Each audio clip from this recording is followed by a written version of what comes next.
The process is straightforward.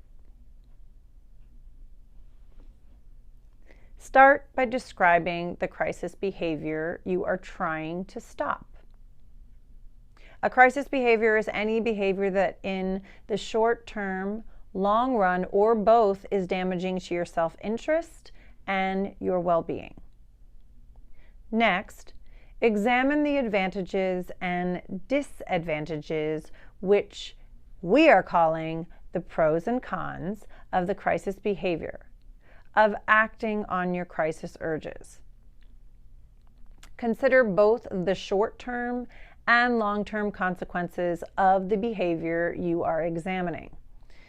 Loosening up and having a good time with your friends may be a short-term result of taking illicit drugs, but having a dependency that interferes with work or relationships may be the long-term consequence of that same behavior. Make up separate lists of pros and cons for each different crisis you are working on. If you are deciding among using drugs, filing for divorce, quitting a job, it's important to consider the pros and cons of each action separately. It is also important to write separate lists for the pros and cons of not engaging in these actions. Rehearse the pros and cons of resisting urges and the cons of giving into urges multiple times before overwhelming urges hit.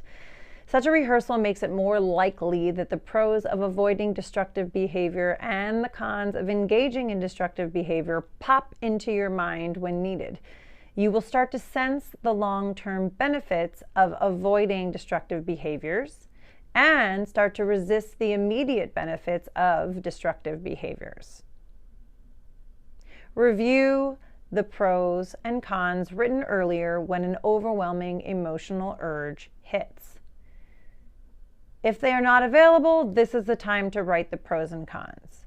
It can be very difficult to do this in Emotion Mind, so it's advised to solicit support from someone else for doing pros and cons while you are in a crisis. It can be helpful to say out loud or even yell no when an overwhelming emotion urge hits. Once this is done, it's important to distract yourself from that urge and from tempting events. Say to yourself, no, that's it, there's no going back, or something similar to that.